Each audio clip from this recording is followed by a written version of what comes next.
integrity, but silence them or Actually, it's me, I guess. whatnot. Paul Krebs, silence your phone, please. I'm silencing mine. The X-Files plan.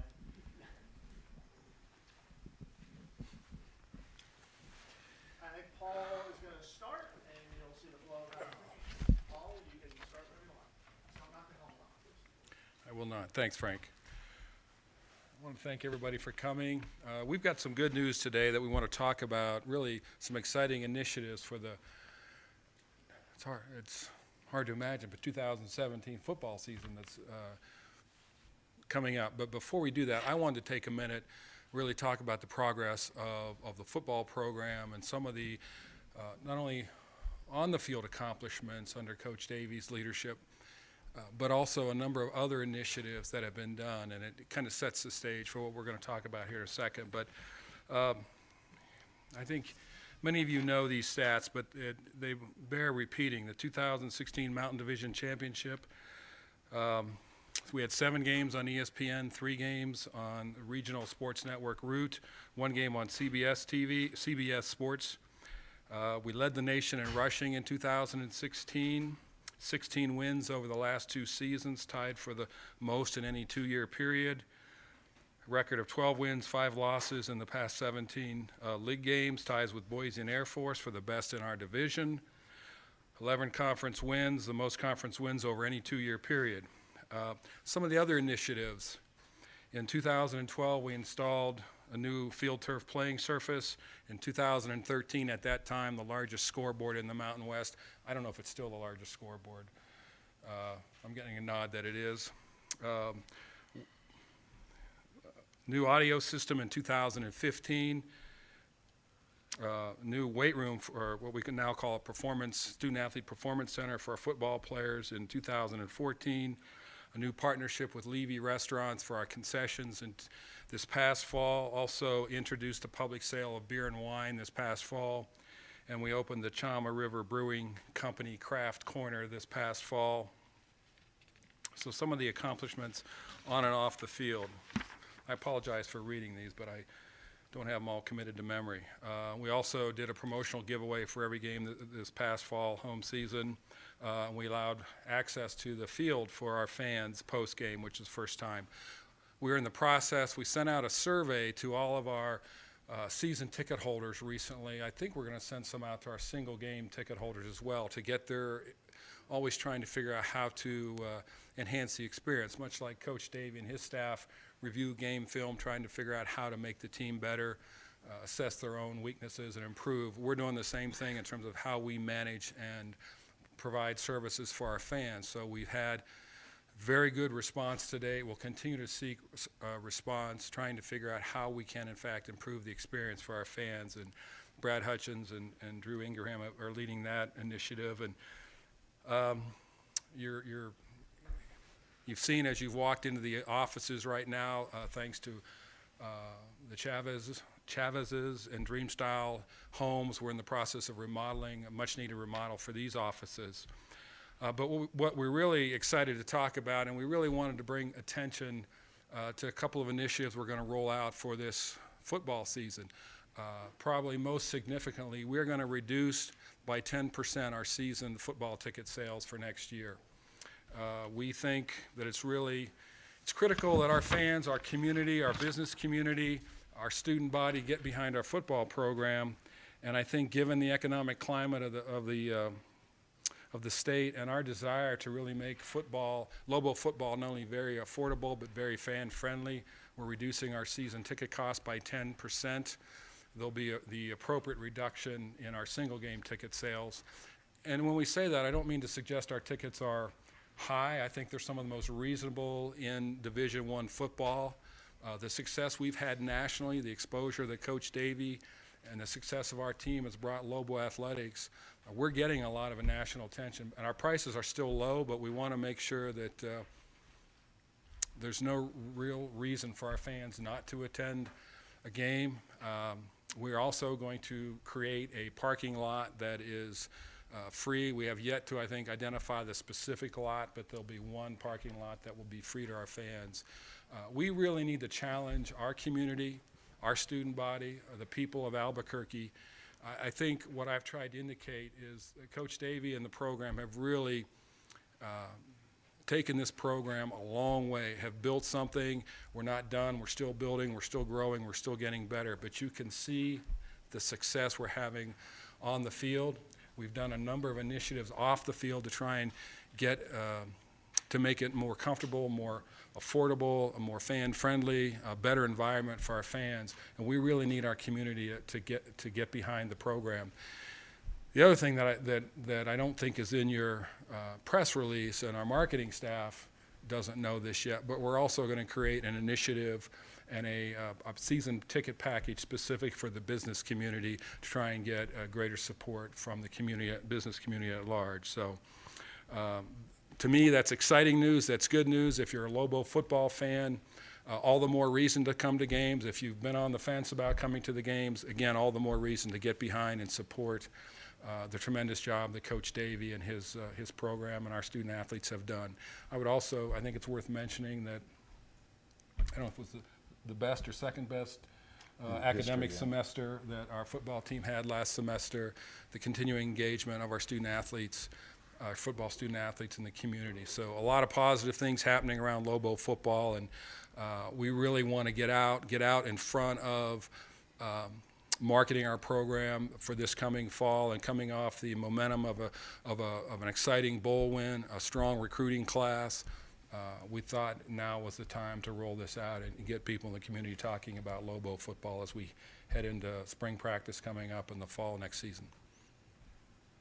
Open for questions. Business community packages, that's going to be something that ranges, it'll be different price depending on how big the business is and stuff like that. We're yet to work out the details, Mark, but it's essentially incentivizing businesses to buy blocks of season tickets. So it's very similar to what we're doing on a group basis, but we're just going to package something specifically to the Albuquerque and the New Mexico business community. Coach, in the past, when you've been asked about the fan support and the diehards who stayed for the late game and everything, you generally try to say, I'm sticking to the product, worrying about the product on the field type deal. With this off the field, changing the ticket prices, how much were you kind of behind it or made a push for it? Or Really, I wasn't, to be quite honest, and I'm still worried about that product directly on the field. But I think, just sitting here listening to Paul and looking at all of you out there, I think all of us realize by putting more people in that stadium, it helps everybody, right? I mean, first of all, it helps our team. It helps our athletic department. It helps the University of New Mexico. It helps Albuquerque. It helps the state of New Mexico. I think that's a no-brainer that it helps everybody. But like my first thought is who I care about the most, that it helps those fans that actually pay to come to the games, because I never take that for granted. College football attendance across the country is down. Obviously, these are tough economic times, particularly in the region we live. So to me, it comes back to the fans being rewarded for coming out there. So I've always looked at it like a positive, that the people that show up. And, I've had a chance to be in and out of every stadium probably in this country. When you're coaching, you're in and out with an escort, red lights flashing on buses.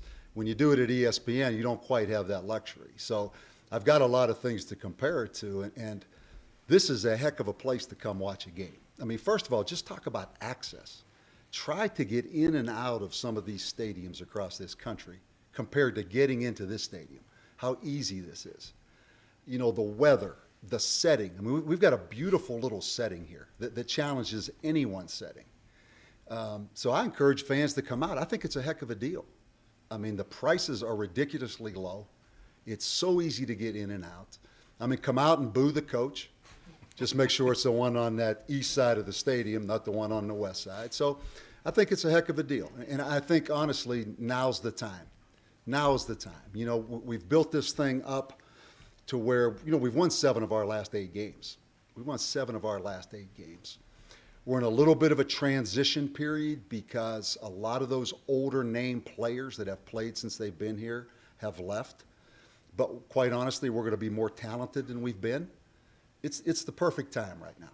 It's the perfect time. But I go back to one thing that I can control, and that's coach your team. And to me, the product on the field is the way I reward the fans the best. And I think this needs to be said too, is, sometimes to me, people get way more passionate about the negatives than they do the positives. Really, they do. Much, much more passionate and energized by negatives. I think it's time we're energized and passionate about the positives. So rather than say who wasn't at these games, let's talk about the people that were at the Nevada game and sent all those letters in. And the people that I see in airports and on airplanes everywhere I go that come up and thank us for what we've done. And let's just build on that. So I think, it's time to move past the negative thing inspires us and motivates us to talk about the positives.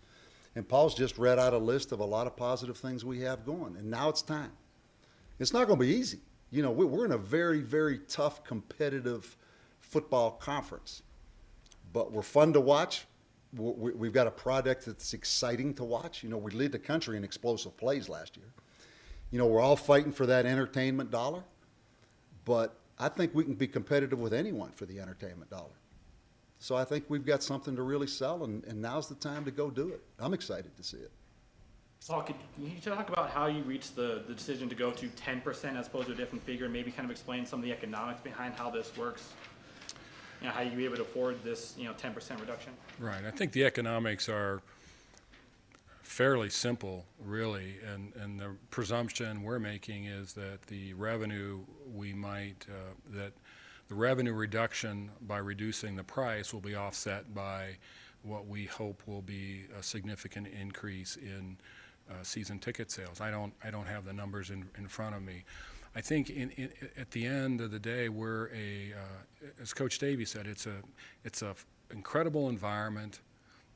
Relatively speaking, the weather is always mild here. You've got a great setting.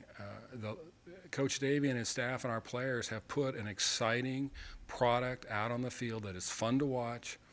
While some of us may not think so, the parking in and around our facility compared to many facilities around the country, it's a great setup, ease, convenience. And while our prices have been affordable, we really want and need our fan base to come out and support us.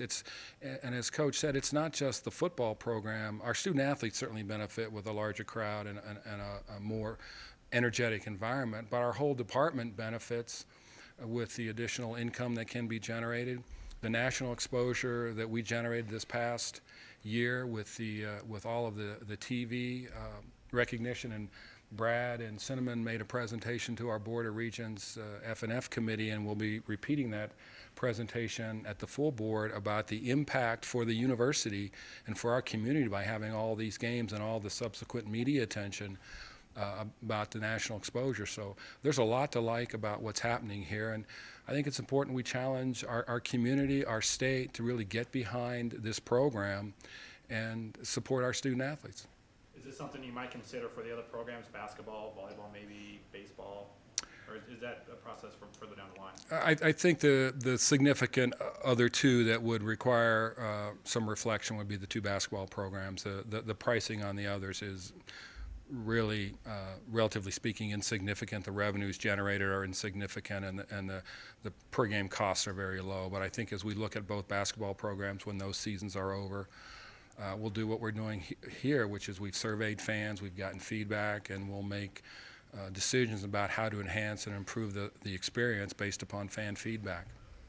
So the research you did as far as balancing whether it would be detrimental to lose the money or whatever like that, you used the fan surveys and all that. How did you get to that as far as the research deciding that it's not going to be too much of a risk to do it? Well, I want to be clear, Van, and I may not have been as clear as I should be. The fan surveys did not result in us reducing prices. We sat down as a leadership within our department and really did some analysis, looked at historically the last 10 to 12 years, season ticket sales, cost per season ticket, single game sales, looked at where our revenue, how much of our revenue is generated via season ticket versus single game ticket sales, made some general assumptions about how low we thought we could reduce it and what were the risk rewards involved. There is some risk involved, certainly, but I think as Coach said, the time is now. The product is there on the field. Who knows exactly what our win-loss record will be? What I can tell you is we're going to be exciting. We're fun to watch. There's dynamic plays, and this team and this coaching staff work incredibly hard, and we really need our community to come out and support us. I think, again, with the one thing is, it's out there. I think sometimes the picture's presented that nobody comes to these games. Well, the reality is, whether you watched Boise State at Air Force, the last game of the year in our conference, there weren't many people at that game either in Colorado Springs. This is not a unique situation to Albuquerque and the University of New Mexico, that these stadiums aren't filled. It's across the country right now. And I think sometimes that piece of it gets over-dramatized. And what the statistics of attendance actually were back 10 years ago or 15 years ago, I'm not sure they were as concise and as exact as what some of the attendance things were back 10 to 15 years ago, quite honestly, from the people that I've talked to that actually know. So I don't think that picture of nobody's coming to these games. The market's going to support what the market can support. And by lowering these ticket prices, I think we allow the market to support more in a very difficult time. But to say or to blame someone why people aren't coming, that's not accurate. People are coming to our games. And I kind of think it's an insult to the people that do come to our games. People are coming. What we need to do is just build on those numbers by hopefully making it more feasible for those people to come that can't come because of the economic situation. So, again, I just think sometimes we get so inspired by the negatives. That's so passion-driven with negatives. There's a lot of positives. We got a lot of great fans. And I've seen pieces of it in our stadium where our home crowd is a factor. Whether it was the last two New Mexico Bowl games, I can think of a lot of times. There may not have been a lot of people there, but there were some passionate people there. And again, I appreciate those people so much that have been there and supported us, because we do have support. I was gonna ask you the parking lot deal. You said you haven't quite figured out what you guys are gonna do, but what's the hope for how big that lot would be, how many spaces for the free one? And is that gonna be a free parking area for all events then? And how's that gonna work? We're going to charge the media to park in there, Mark. And it's in Rio Rancho. The good news is free. It's in Rio Rancho. So. One of the great misnomers, we have really good proximity parking. If you've been around the country like Coach Davey has and I have, we have a lot of great spaces close to into our stadium. And the reality is, with a $100 donation to the Lobo Club, which is tax deductible, you can get a free parking pass. But for those fans and that donation goes to support student athlete scholarships. If you are not in a position where you want to do that or can afford to do that, our parking for most of our lots has been, I believe it's $5, Mike? $10. We are going to identify a lot. We've not specifically finalized exactly what lot it'll be, Mark, but it'll be probably over and around Wise Pies Arena, somewhere in that area, and it will be free parking. How many spaces are in there, I really can't tell you right now. We haven't determined the exact parking lot. First come, first served. Yes, yeah, absolutely, yeah. The economy, all these incentives for the fans, those are all great, but in the 3 decades most of us have been Lobo fans, do you know what really fills the stadium? A winning team. We've seen it full at times over the past decades, and you're on the right track, and we hope that all this helps to get people in the seats, but I think people will come out and support a winning team regardless of the price. Did your research turn up any of that? Well, I think Coach Dave and I have talked about that since he got here. I think we all recognize in any sport, putting a quality product on the field certainly helps. I think what's changed over the last 10 or 15 or 20 years is sitting at home with a 60-inch high-definition TV, and you're competing, and every game now is on television or on some form of social media, some digitally streamed. So it's a little bit different dynamic than it was 10 or 15 years ago. I think what we're trying to do is provide a quality experience, quality product on the field, and you can't control the wins and losses. The one thing we want to win, and Coach wants to win every game. The one thing we can control pricing. We can control the cleanliness of the stadium. We can control the quality of the food being served. We can control how courteous our game day staff is, the kind of music we play, whatever the issues may be, or whatever the situation may be. Those are within our control, and what we're trying to do is provide the best experience for our fans and encourage them to come out and support, because I think the product is there on the field. And I think the other piece of that, the thing you can control, quite honestly, is what style of play is that team playing that you paid the money to come watch. And we will be a disciplined team. We will play hard. We will play unselfishly. We'll play with toughness. I can sit here and promise you that. So I think as a coach, that's what you can control. But I don't think it's quite as easy as what everybody says, that if you just win, they'll come. We won 7 of our last 8 games. When we played Wyoming out here the last game, there weren't a lot of people here. Last year, after beating Boise State, we came home and played Colorado State, really with the conference championship on the line, and I think there were 18,000 people on a beautiful, sunny Saturday afternoon. Again, it's much more complex than I think people that don't study the national landscape would understand. It is a challenging time right now for everybody, because of some of the reasons Paul mentioned. I spent 10 years at ESPN. ESPN is in total frantic mode right now because people have access to games so much easier than they ever had. This is not unique to Albuquerque. It's not unique. So just saying winning is not enough. We've won. We're 12-5 in the last 17 games, the same as Boise, the same as Air Force. It's more than that. And I think that's why this initiative right now, the timing is right to do that. It's much more complex than just winning. You know, there's a lot of issues involved. So is that access, the availability to have all these live streaming technologies, is that kind of a double-edged sword for you guys in terms of bringing in fans, because it's so easy to access the content and other platforms that they don't need to go to the games? I mean, is it just how do you reconcile those two ideas? Well, I think Coach has said it. This is a national issue.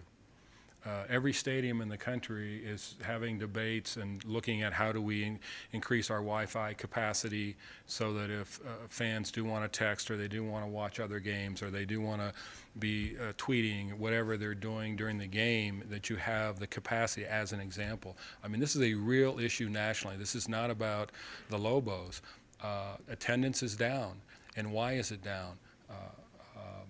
You know, I maintain, and I think there's some, you know, reasonable school of thought that some of it is the large number of games that are available, that they're available on every kind of platform. The figure that we talk about in the Mountain West, I think now, is 30% of games are watched on some sort of handheld device, as opposed to TV. You know, ESPN's concerned about losing subscribers, and I mean, there's a lot of competing forces at work here. What we're trying to do is take a look specifically at Albuquerque and our program, and what can we do to really support the growth and the fun and the success that our football team's having. What else can we do as an administration to encourage people to come out and get behind this program? A lot of the fun of college football is the student body. Have you made any concentrated effort to get more students, maybe busing from the dorms, busing back and forth? Because that's really part of the fun and pageantry of college football, is the student bodies involved. I think I won't get into all the specifics. John Washington, a former Lobo football player who's from Albuquerque, John's on our staff, on our marketing staff. We have and will continue to do a number of specific initiatives to try and attract more students, but there's no question that helps. Not to interfere again, but just my experience from being around the country, this is a bit of a non-traditional student body. You know, it's not the on-campus 20,000 students living in dormitories. You know, there's a lot of non-traditional students at UNM, and that makes it a bit more complicated too. You know, so there's a lot of unique pieces this is a common theme around the country, but there are things that make UNM unique, whether it's coaching that football team or getting people in the stands, where you recruit players from. There are a lot of unique pieces to this job. We've made a lot of headway. It's doable here. It's doable here, but everybody has to have that one common theme that it's not easy. And there's not necessarily somebody to blame for everything.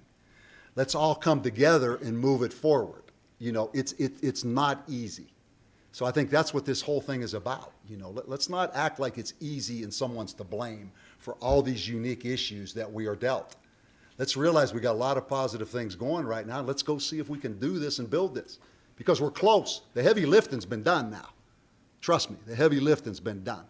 So let's go. Now's the time to go.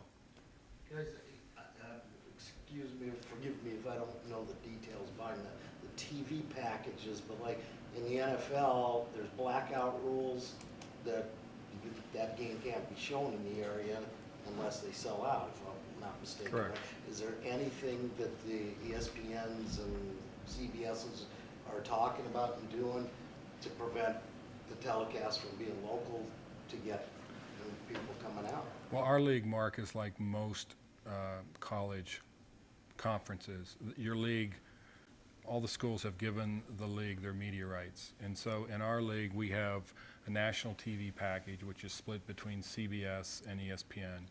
We have a regional sports package, which is Root, and a large part of Root's involvement with the Mountain West was the New Mexico market. And then the third is the conference owns the digital streaming rights. And so if a game isn't picked by Root or isn't picked by CBS, it can be digitally streamed. I think in the last 2 or 3 years, we may have had 1 or 2 games in total out of 36 games over a 3-year period. I think we may have had 1 or 2 that might not have been televised.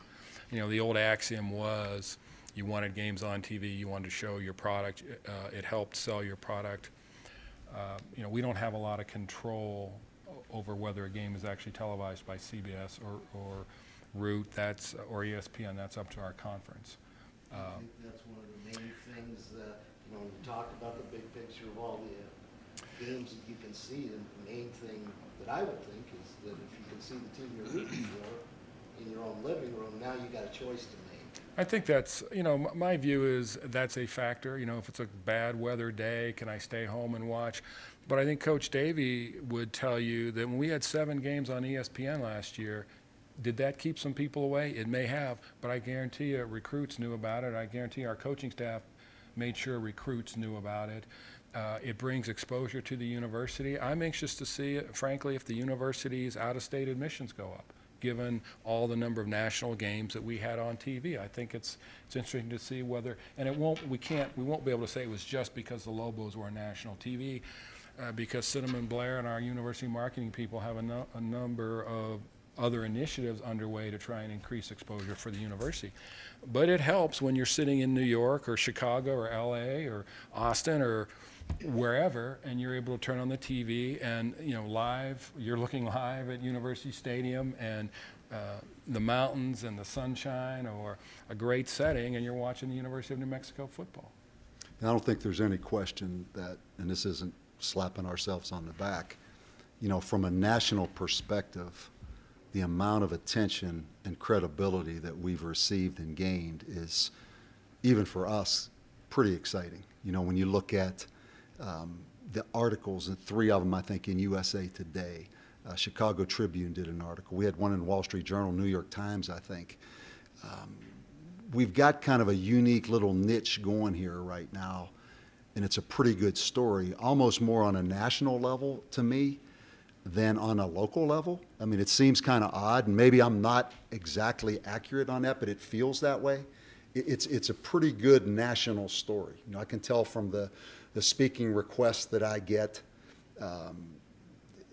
again, just the visibility that it's provided for this program. And, I go back to Texas A&M when I first went there in 1985. It was a sleepy little kind of military school in College Station, Texas. That thing boomed into the fastest growing university in the country, basically, really on the heels of an 85, 86, 87 Southwest Conference championship. and now that thing's an SEC school that's off the charts. That actually does happen, where there is a boom in admittance, enrollment, and yet you have to trust that there is that. We do have that kind of momentum right now, but what can we do with it? You know, it's so hard to get momentum. It's so hard to get this to this place. Can we come together and take advantage of this momentum on a bigger scale? And now's the time to try to do it and see if we can do it. And that's what's exciting to me. Was there any discussion on cutting the prices of game day tickets? We haven't finalized everything, Bob, but there'll be some corresponding reduction in single game. Our single game tickets are usually based off of our season ticket price, and so there'll be some reduction. New Mexico State will be a premium game. It typically is. By that, I mean we'll charge a little more for that game than we would for the other games. But I think you'll see a corresponding reduction in the single game ticket pricing. Granted, the economy of Albuquerque isn't the economy of San Diego or Laramie or really any of the member schools, but do you know if this is something that the other conference schools are considering for their programs? Because I know that you especially, Paul, have kind of your finger on the pulse on, you know, the conference and the nation as a whole. Well, I think it goes back to what Coach has been talking about. Attendance is a concern for most schools. And I can't tell you exactly what other Mountain West schools are doing. What I can tell you, as we sit in Mountain West AD meetings, most of the ADs talk about how late kick times, and whether you're at Boise or Air Force, pick a school, San Diego, Wyoming, Utah State, it doesn't matter. Those late kick times affect attendance. And so I think it's safe to say that from Boise through every school in the league, there is concern about attendance. What specifically are they doing to address that? I don't know. What I really want to commend Brad and Drew and a number of our people, because we're out in front of this. The recruiting just ended. We haven't even hit spring ball, and we've already are beginning to put what I think is an aggressive approach in place to try and address how we grow attendance here at the University of New Mexico, and specifically for our football program. With this reduction, do you know how comparative your pricing will be compared to the other member schools? You know, I can typically tell you we're at the low end of pricing in the Mountain West. Brad may know more specifically, but historically, we are one of the least expensive prices in the Mountain West in the sport of football. And by reducing them, I would guess we'd be at the bottom in terms of the least expensive. What we really want is a fun family affordable environment. And so we typically have a family pack. We have a number of discounts already available, and this will just offer another one, and in some ways you could say reward our season ticket holders who continue to support us, and by offering them the same kind of discount that other people may take advantage of on a single game basis. Well, staying with that theme of the late kick times, I mean, Coach Davey talked about it during the season now. Played at 10 in the morning, Thursday, Friday games, Saturday late night. Used to be that you played at 1 or 6 and your fans kind of had a routine. Anything you can do now, without all the exposure out there, that you could get more of a routine to try to get fans and a routine of coming to games at a certain time? You know, Greg, I think if you look globally at college football, there are a few markets where it doesn't matter where you kick, fans are going to show up. But for most of us, a non-traditional kick time, well, it has advantages typically of a national TV audience and great exposure for your football program. And if you're at one of the Autonomy 5 conferences, you're getting $20, $25, $30 million a year from your media rights package. So you put up with it. In our case, while our media rights package is relatively good for a group, what we now call a Group of 5 conference, we're still one of those leagues where if you're in the Big Ten or the SEC, you're not making your fortune off of ticket prices. You're making your real money off of TV. In our league, ticket revenue is still a significant source of revenue for us. And so when you move to an 8 or a 9 or a Thursday or a Friday, there is an impact. There's also a great deal of sensitivity playing on what is typically high school football nights. You really don't want to alienate your high school association by playing when they play. But in our league, if CBS asks us to move a game, we have to move the game, you know, in most instances. It's kind of fun though, isn't it? Seriously, to be sitting here right now and we're at least at the point where we're in the conversation to go be competitive and win games. You know, we've got a chance to truly build something, try to do something where there's some obstacles, but we can overcome them. To me, it's fun. I mean, this is what I came here for, and this is what I'm excited about to see if we can go do. And I'll tell you this, we've got some young, talented players in this program. We really do. Greg, 2 years ago, we would have been thrilled to get a game on ESPN, maybe 2 games. Well, when you look at the kind of exposure we had last year, you know, it was phenomenal. Phenomenal for Lobo football, phenomenal for Albuquerque, phenomenal for the university. And that's really, you know, that's one of the reasons a strong, vibrant athletic program, that's how it helps a university. You're bringing national recognition to your university when you're playing these nationally televised games. Now we're going to break out those new turquoise full-on uniforms. That'll be the next thing. Like the Dolphins wore in that, what do they call that, the Color Fest? Color rush. Color Rush? Don't remind me of it. Yeah, we're going to break out some new big-time Bob Brown will like these, the full-on bright turquoise. No, I'm just teasing. I'm just teasing. If there are no other questions, Coach Davey and all Krebs are available one-on-one if you need them. Otherwise, thank you for coming. There are take-and-go lunches and drinks in the back. Feel free. We got them for you guys. So, and one's for me. But if we got them for you guys, they're in the back. Feel free to chew them. You guys want, I just introduced in the back Larry Chavez Jr. He and his father have been instrumental as we continue to upgrade here, and it's been a huge success with the recruits that have come in here and the families that have come in here and also our players. Things continue to go in a positive direction here.